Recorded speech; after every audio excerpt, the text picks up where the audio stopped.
આ શું જમાઈરાજ હજુ સુધી આયા નહીં? જમાઈરાજ! ઓહો, જમાઈરાજી આવી ગયા. લો એ મોડું બંધ કર તારું. જમાઈરાજ જમાઈરાજ શું કરે છે? હું જમાઈરાજ નથી. તારી દીકરી મારી પત્ની નથી. એના ગળામાં મેં મંગળસૂત્ર નથી પહેરાવ્યું. એ જાતે જ મંગળસૂત્ર પહેરીને બધાને કહે છે મેં પહેરાવ્યું અને એ રીતે ઘરની વહુ બની ગઈ. મારા બનાવેલા વિડીયોને યુઝ કરીને અમારા ઘરને લૂંટવા માટે આવી છે અને આ લૂંટના ખેલમાં એનો ઢોંગી બાપ પણ સામેલ છે, મને ખબર છે. વિજય, મારા પપ્પાને કહીને બોલીશ. તો તારી મમ્મીને કહું તો ચાલશે ને? છોકરીઓને છોડી મૂકે છે મોટા ઘરના છોકરાને ફસાવવા. એવા છે તારા મા બાપ, બંને જણ આ જ કરે છે. વિજય, ગીતા, ચૂપ રહે બેટા. ખાલી ચૂપ રહેવાનું નથી. હવે સીધી રીતે તમે બધા આ ઘરમાંથી બહાર નીકળો. તમારા ઘરના લોકોને મફતનું ખાવા માટે મારું એકલાનું ઘર મળ્યું છે. બીપી, એ બીપી, તારી દીકરીને લઈને નીકળ અહીંથી. અને જો ફરીવાર તમારામાંથી કોઈએ આ ઘર તરફ નજર કરીને તો જમીનમાં દાટી દઈશ તમને. આ ઘરની પ્રસિદ્ધિ જોઈને પૂંછડી પટપટાવતા આવી ગયા છો તમે.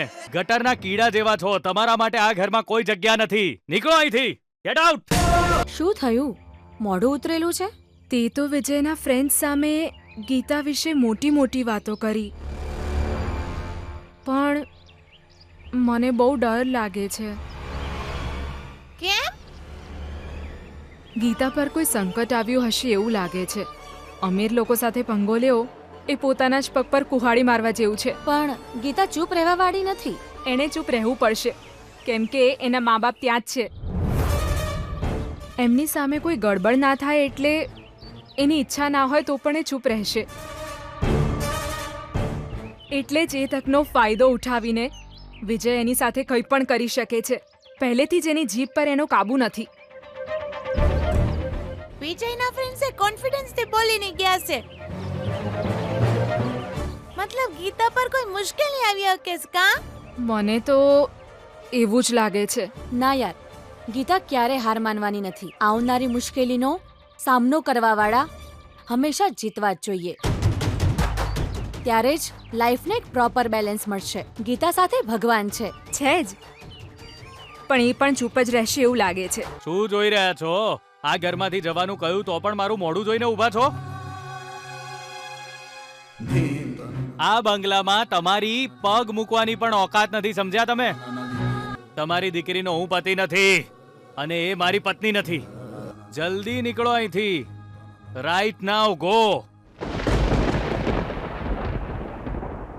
જે પણ થાય બસ ગીતા અહીંથી નીકળી જવી જોઈએ. એ ક્યારનો કહી રહ્યો છું. તમે લોકો જાતે જાઓ છો કે પછી ધક્કા મારીને તમને અહીંથી બહાર કાઢું? વિજય! ઇડિયટ! શું બોલી રહ્યો છે તું? શું ચાલી રહ્યું છે અહીંયા? કોઈ કહેશે મને? ભાનુ, શું ચાલી રહ્યું છે અહીંયા?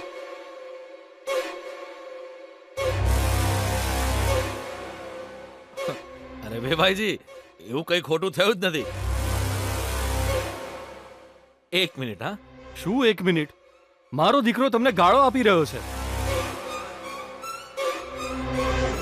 અને તમે એને હસીને એક્સેપ્ટ કરી રહ્યા છો. શું થઈ રહ્યું છે આ બધું?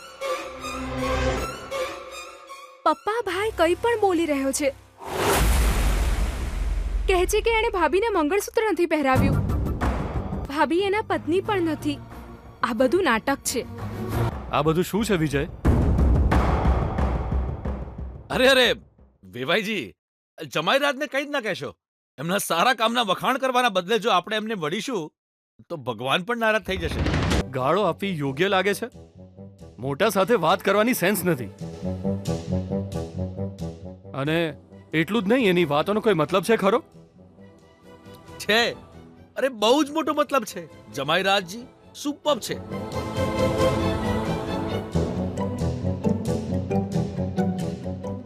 એમના જ કારણે એક દિવસ તમારું નામ થશે.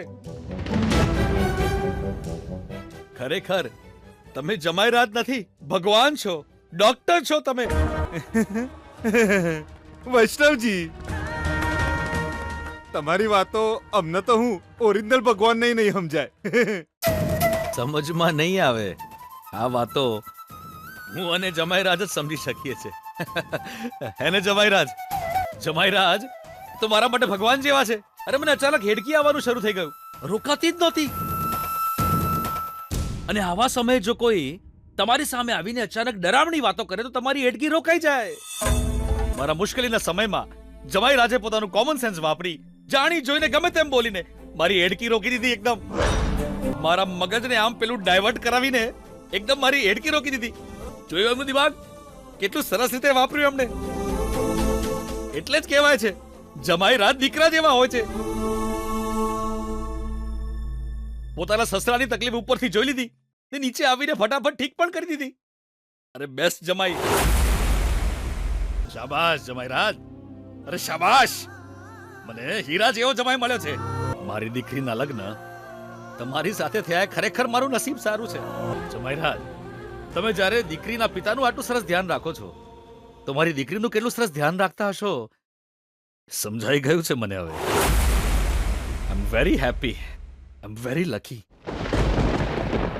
એ સુશીલા, જમાઈરાજની સાથે આપણી દીકરી બહુ જ ખુશ રહેશે.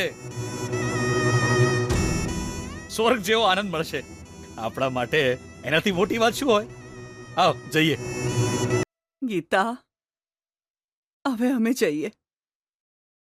તારું ધ્યાન રાખજે. એ સુશીલા, તારે એને ધ્યાન રાખવાનું કહેવાની જરૂર જ નથી. જમાઈરાજ આપણી દીકરીનું બહુ જ ધ્યાન રાખશે, જોજે. તમને મળીને ખૂબ જ આનંદ થયો. તમે લોકોએ ખૂબ ધ્યાન રાખ્યું છે અમારું. હા, એટલા ઘટિયા માણસો છે. ખાવામાં જો મીઠું વધારે નાખીને આપો ને તો પણ મીઠું ઓછું છે એમ કરીને બધું જ ખાઈ જાય એવા ભિખારીઓ છે આ લોકો. એ ફુસફુસ ફુસફુસ ફુસફુસ. એ ફૂસફૂસ નહીં, નાગેશ. નાગેશભાઈ, ઓ નાગેશભાઈ, પૈસા લઈ લો. નહીં જોઈતા પૈસા, મને મારો સાપ જોઈએ. એ ચો જોઈએ મને નહીં ખબર. હું કઈ નહીં જાણતો. પૈસા નહીં જોઈતા, મને સાપ જોઈએ. આ જો ભાઈ હોંભળ. કઈ સાંભળવાનો નહીં હું. અલા ભાઈ, જે મળી નહીં રહ્યો એને હું ચોથી લાવું, તું જ કે. લેલા વિના લાઈફ જ નહીં મારી. આહો, વોલ્યુમ ઓછું કરું. મને મારો સાપ જોઈએ એટલે જોઈએ જ છે. અલા નાગુ, ચોહી લાવું પણ તું જ કે. આ ચેન હાથે બાંધેલો કૂતરો થોડી છે. કૂતરા કરતા ગ્રેટ છે લેલા. હવે આવજે અને સાપ લઈ જજે એવું કહ્યું તું ને, તો હાલો હવે. કહ્યું તું પણ અચાનક એક ફોન આવ્યો એટલે ચોક જતી રહી. હું કરું? તમારું કામ થઈ ગયું ને? ઓવા મસ્ત રીતે. તમારા માટે જેમ તમારું કામ થઈ ગયું છે એ જ રીતે મારા માટે સાપ મહત્વનો છે. મારી લેલા જોઈએ બસ. સમજુ છું, હું સમજુ છું. જો એક્સ્ટ્રા પૈસા આલું છું, કોક બીજો હાપ લઈ લે, હારી કંપનીનો. ઓય, કંપનીની વાત કરે છે? એ જાતિવાન સાપ હતો મારો. મેં મારી લેલાને કેટલા પ્રેમથી ઉછેરી છે. હું એને કેટલી સારી રીતે મેકઅપ કરી હાલતો હતો. મેકઅપ? ટંગ ક્લીનર કરીને બંને જીભને ફર ફર ફર કરીને ઘસતો હતો. ચકાચક સવારે ઉઠીને એક ચુમ્મી હાલતો. ગુડ મોર્નિંગ કહેતી હતી. બહુ સારું લાગતું. મને લેલા જોઈએ, મને. આટલા મોટા બંગલામાં એ ચો જઈએ છે, મને ચે રીતે ખબર પડે? જો તું શોધી ન શકે જતો રહે. હું શોધું છું મારી પૂંગીથી. એ નાગુ, જો તું પૂંગી વગાડે તો જીજુને શંકા થશે ભાઈ. જો મને મારી લેલા ન મળી ને તો હું અહીં જોરથી મારું શરીર ઘસીને મરી જાય. મારી ફિલિંગ ને સમજો મારા ભાઈ. એ ભગવાન, હું ચોપસે જ જોશું. હર બોલ, તો હવે હું શું કરું? કાં તો તમે એને શોધો કાં તો હું શોધું છું. બસ મને ખાલી મારી લેલા જોઈએ. એના વિના હું અહીંથી હલવાનો નહીં. હું અહીં આમે જ બેહી રહીશ અને તમારી કમ્પ્લેન કરી દઈશ. હું કમ્પ્લેન્ટ? કોણ? મંત્રીજીને. ચા મંત્રીને ભાઈ?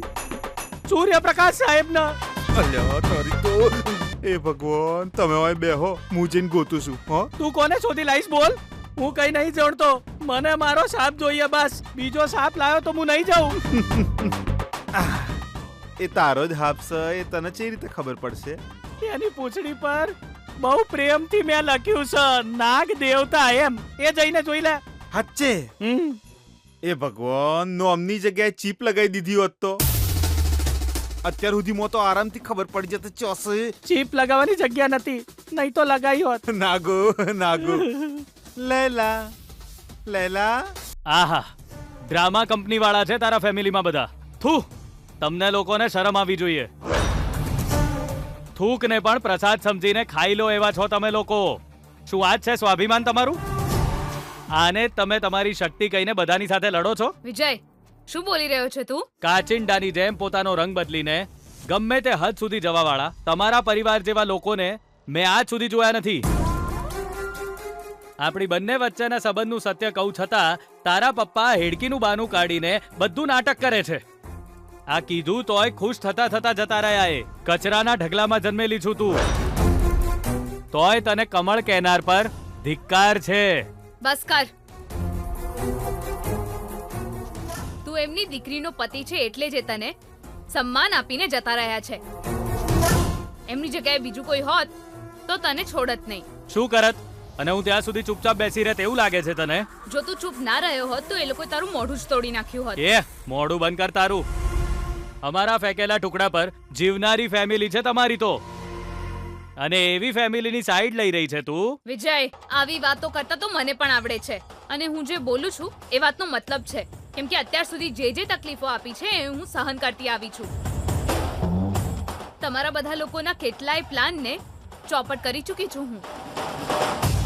મને આ ઘરમાંથી બહાર કાઢવા માટે તું, તારી માં, તારા મામા પ્રયત્ન કરતા રહ્યા, છતાં આ ઘરમાં ટકીને રહેનારી હું છું. પણ તે શું કર્યું છે? દરેક વખતે હારી ગયો છે, હેરાન થયો છે, માથું ઝૂકી ગયું છે, તો પણ બેશરમ થઈને મારી સામે રોફ ઝાડી રહ્યો છે. એકવાર તારી જાતને અરીસામાં જોઈ લે. મને જ્યારે પણ ચેલેન્જ કરી છે દરેક વખતે તું જ હાર્યો છે. ધૂળને માટી સમજીને તું એને ઉડાડવા માટે આગળ આવ્યો છે, પણ તું જાતે જ એ માટી પર લપસીને રડી પડ્યો છે.